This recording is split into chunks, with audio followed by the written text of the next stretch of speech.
Olá, estudante! Professor Fabrício em mais uma aula de Química falando sobre o tema água, agora abordando disponibilidade, processos de tratamento e crise hídrica. Vamos lá! Vamos iniciar nossa aula falando de algumas características organolépticas da água. Características que dependem da percepção dos nossos sentidos.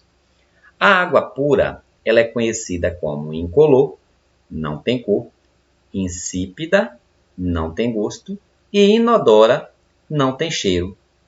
Entretanto, gente, nós sabemos que a água é um dos melhores solventes que nós temos na natureza. Ela tem um grande poder de dissolver diversas outras substâncias. Então, não encontraremos água nas condições puras, apenas moléculas de H2O. Teremos sim a água com diversas outras substâncias dissolvidas, sejam elas orgânicas ou inorgânicas. Às vezes, essas substâncias dissolvidas, elas são impróprias para o consumo humano. Elas são indesejáveis. Daí a necessidade da água passar por um processo de tratamento, tornando-a potável. É o que veremos a seguir. Distribuição de água da natureza. Apesar de termos um volume muito grande de água no nosso planeta, a maior parte dessa água não está disponível para o consumo humano. Olhando esses gráficos, o primeiro gráfico traz o seguinte: 97,4% de toda a água da natureza encontra-se na forma de oceanos e lagos salinos, ou seja, imprópria para consumo. De toda a água, o que sobra de água doce é de apenas 2,6%. Nesse segundo gráfico, a gente pega esses 2,6% e distribui a forma como se encontra essa água doce. Nós observamos que, de 2,6%, 1,98% encontra-se na forma de calotas polares e geleiras, indisponível ao acesso. As águas subterrâneas correspondem a 0,6% aproximadamente de toda a água doce, sobrando apenas 0,01% aproximadamente de água doce acessível, a que são aquelas águas superficiais. Percebam que, mesmo tendo um grande volume de água na natureza, a maior parte dela é água não acessível. Por isso, a importância de nós conservarmos cada vez mais esse recurso hídrico. Os mananciais são corpos d'água disponíveis para consumo humano, seja de origem superficial ou subterrânea. Muitas das águas captadas nesses mananciais encontram-se insalubres, ou seja, oferecem risco à saúde humana.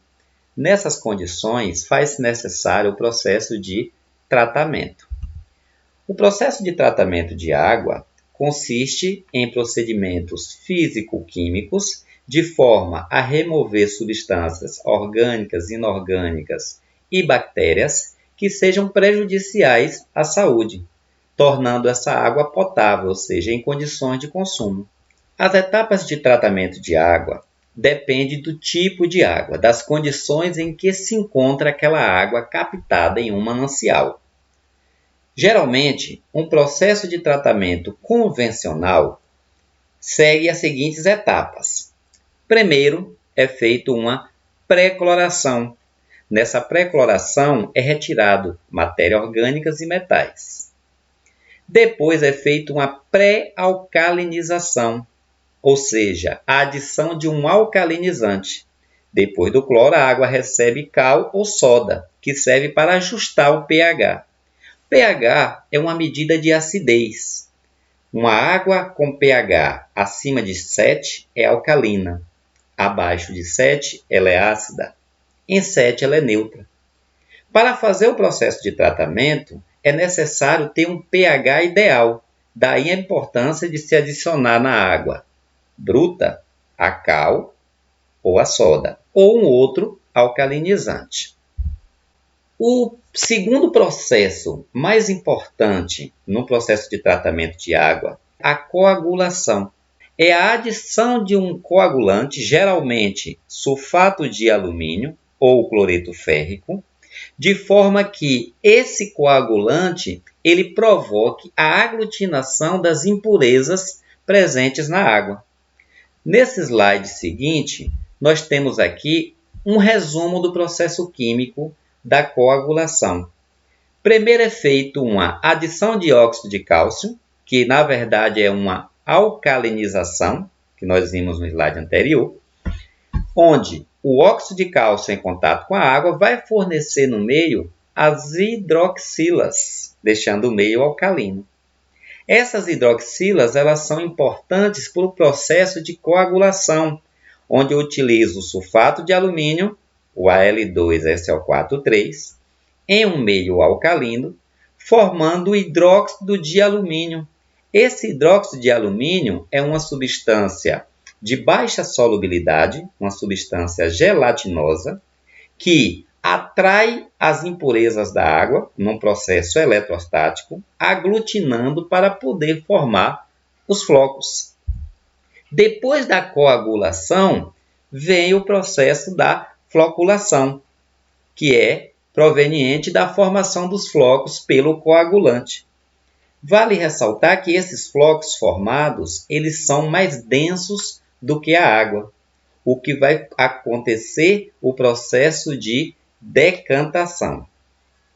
Depois dessa floculação, temos a decantação, como eu já falei, é um processo em que esses flocos que são mais pesados, mais densos do que a água, tendem a decantar. Em seguida, nós temos a filtração, que é a remoção daquelas impurezas, geralmente por tanques construídos com pedras e areia, alguns com carvão também, tá?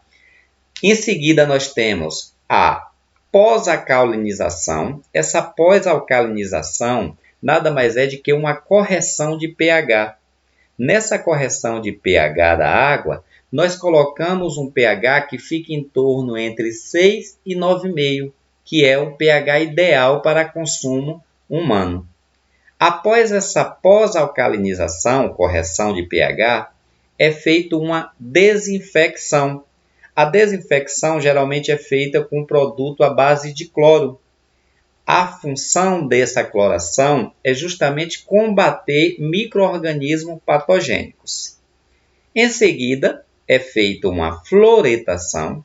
Nessa fluoretação é adicionado íons flúor para prevenção de cáries dentárias, principalmente em crianças. Uma estação de tratamento de água, também conhecida como ETA, é uma estrutura montada para tornar uma água imprópria para consumo em água potável. A ilustração aqui apresenta os processos de uma estação de tratamento de água. Na etapa 1, nós temos a captação da água no manancial. Pode ser por bombeamento ou até mesmo por gravidade. Em uma segunda etapa, é adicionado o coagulante, sulfato de alumínio, o alcalinizante, a cal, e o cloro. Numa terceira etapa, é feito o processo de floculação, onde ocorre nos floculadores, seguida da decantação desses flocos formados na etapa 4. Em seguida, essa água que passa pelo um decantador, ela vai em direção ao filtro, aqui discriminado com material filtrante de carvão, areia e cascalho. Numa sexta etapa, é feita a adição da cal, correção de pH, adição de cloro, combater micro-organismos patogênicos, e a adição do flúor, prevenção de cáries dentárias, principalmente em crianças. Após essa etapa 6, a água é lançada em um reservatório final da estação de tratamento, etapa 7, bombeada até um reservatório nos bairros, seguida da distribuição na comunidade. Essas são as etapas de um processo de tratamento em uma estação de tratamento de água. Filtração doméstica, passando aqui rapidinho, nada mais é do que o processo de filtração da água que nós trazemos aí na nossa casa. Esse tipo de filtro de porcelana, Ele é um tipo de material que foi muito utilizado e ainda é utilizado em algumas comunidades. Ele apresenta uma vela, que nada mais é do que um material poroso, onde a água passa por aquele material, mas não passa a sujeirinha. Os materiais mais grossos, maiores, não passam. Você tem ali a retenção, a remoção dessas impurezas. Esse aqui do lado, ele já é um filtro de carvão, no nosso caso aqui, carvão ativado, como eu já citei lá na nossa ilustração da estação de tratamento de água. Ele tem, entre outras funções, além de filtrar, ele também remove odores que porventura esteja presente na água, inclusive o próprio odor característico do processo de cloração. Gente, aí nós nos perguntamos, com tanta água na natureza, temos motivos para nos preocupar? Percebam que quando eu falo lá da disponibilidade da água na Terra, apesar de nós termos um volume muito grande de água, a maior parte dessa água ela encontra-se na forma de oceanos, ou seja, água salgada, imprópria para consumo humano. Aquela água doce, que é o percentual de 2,6, o que acontece? Ela nem toda a água está disponível. A maioria está em geleiras, na forma subterrânea. Então, assim a necessidade de preservação desses recursos hídricos. Principalmente porque essa água doce disponível, ela não está bem distribuída. Crise hídrica no Brasil. Falando da crise hídrica, e nós estamos agora em 2021 vivenciando essa crise hídrica, leva a gente a pensar realmente da importância de fazermos a conservação desses recursos. Essa matéria, por exemplo, ela cita crise hídrica. Brasil tem em agosto recorde de geração de energia térmica, solar e eólica, diz ONS.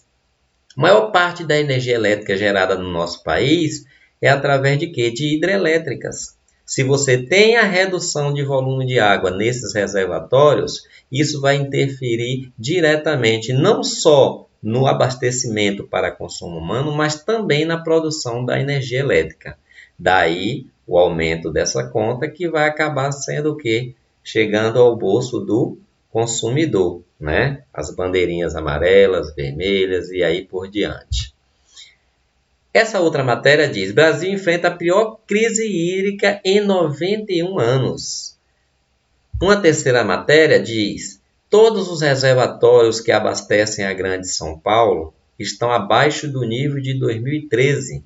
Pré-crise hídrica, especialista prevê falta de água em 2022. Ou seja, ressaltando mais uma vez a importância da conservação dos recursos hídricos. Pessoal, finalizamos aqui essa parte de processos de tratamento de água, disponibilidade da natureza, e vamos treinar um pouquinho como é que essa abordagem ela aparece lá nas questões do Enem, por exemplo. Vamos a algumas questões. Questão do Enem 2009, prova cancelada. O que é que pede essa questão para a gente? Vamos lá. Nos últimos 60 anos, a população mundial duplicou, enquanto o consumo de água foi multiplicado por 7. Da água existente no planeta, 97% são de água salgada, mares e oceanos. 2% formam geleiras inacessíveis e apenas 1% corresponde à água doce, armazenada em lençóis subterrâneos, rios e lagos. A poluição pela descarga de resíduos municipais e industriais, combinada com a exploração excessiva dos recursos hídricos disponíveis, ameaça o meio ambiente, comprometendo a disponibilidade de água doce para o abastecimento das populações humanas. Se esse ritmo se mantiver, em alguns anos a água potável torna-se-á um bem extremamente raro e caro. Considerando o texto, uma proposta viável para conservar o meio ambiente e a água doce seria Fazer o uso exclusivo da água subterrânea, pois ela pouco interfere na quantidade de água dos rios? Não, né, gente? Sabemos que essas águas subterrâneas também são efluentes para as águas superficiais, então não é por aí. Desviar água dos mares para os rios e lagos, de maneira a aumentar o volume de água doce nos pontos de captação. Desviar água dos mares, nada a ver, né? Imagine aí você desviar água salgada para misturar com água doce. E além disso, a ação da gravidade não dá, né? Promover a adaptação das populações humanas ao consumo de água do mar, diminuindo assim a demanda sobre a água doce. Sabemos que a água do mar é uma água que tem um alto teor salino, imprópria para consumo. D. Reduzir a poluição e a exploração dos recursos naturais, otimizar o uso da água potável e aumentar a captação da água da chuva. Gente, essa é uma boa alternativa. Por quê? Se você evita a poluição, você conserva esse recurso hídrico, né? Se você faz a captação da chuva, você deixa de estar utilizando a água de outras fontes. Então, com certeza, a alternativa correta para a gente aí será a letra D. Questão Enem 2009, também prova cancelada. Vamos lá ver o que é que pede essa questão. Na região semiárida do Nordeste brasileiro, mesmo nos anos mais secos, chove pelo menos 200 milímetros por ano. Durante a seca, muitas pessoas, em geral as mães de família, têm de caminhar várias horas em busca de água, utilizando açudes compartilhados com animais e frequentemente contaminados. Sem tratamento, essa água é fonte de diarreias, parasitas intestinais e uma das responsáveis pela elevada mortalidade infantil da região. Os açudes secam com frequência, tornando necessário o abastecimento das populações por carro-pipa, uma alternativa cara e que não traz solução definitiva ao abastecimento de água.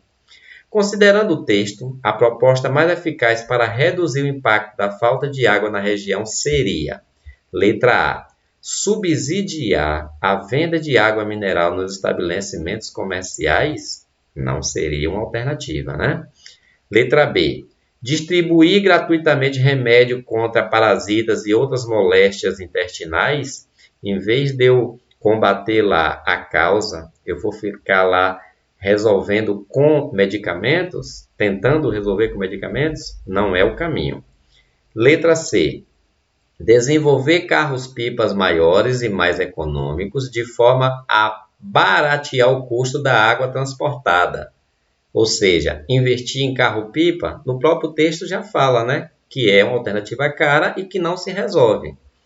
Captar a água da chuva em cisternas, permitindo seu adequado tratamento e armazenamento para consumo. Gente, mais uma vez, captação de água da chuva, armazenamento e o processo de tratamento seria aí a nossa solução, beleza? Então, alternativa correta, letra D.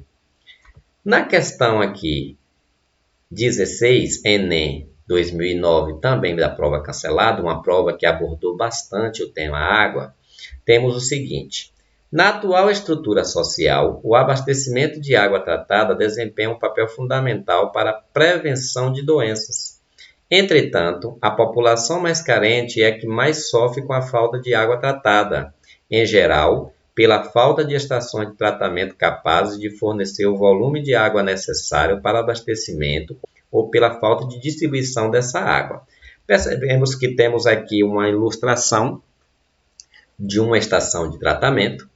E aí vem a pergunta: no sistema de tratamento de água apresentado na figura, a remoção do odor e a desinfecção da água coletada ocorrem respectivamente nas etapas.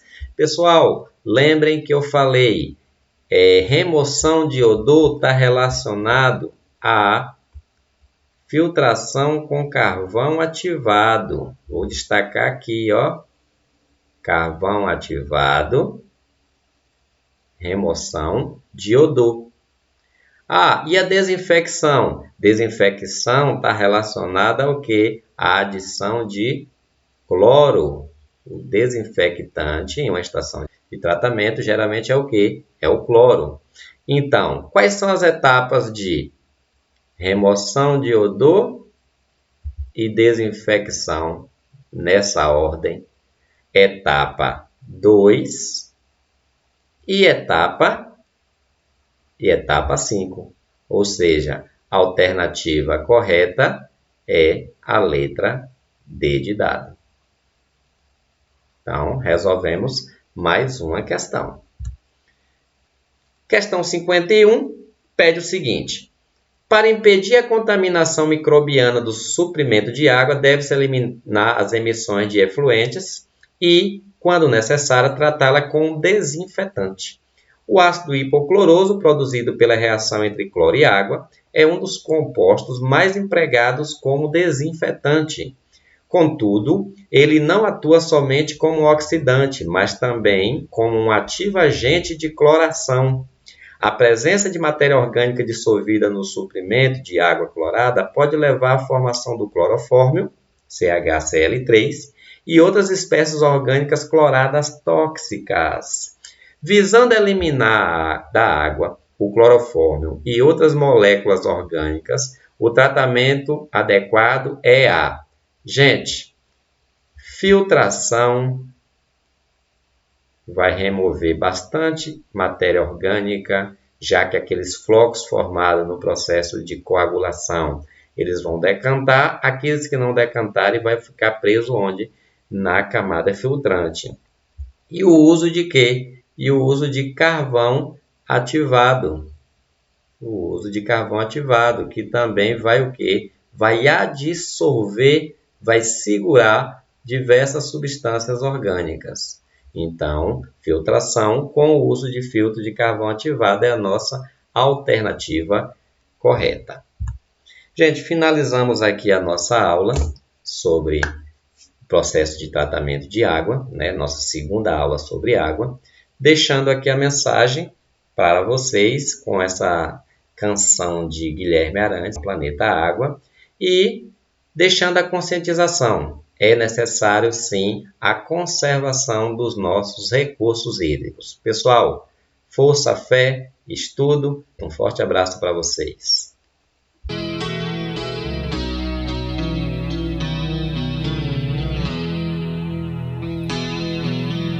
Água que nasce na fonte serena do mundo e que abre o profundo grotão. Água que faz inocente riar.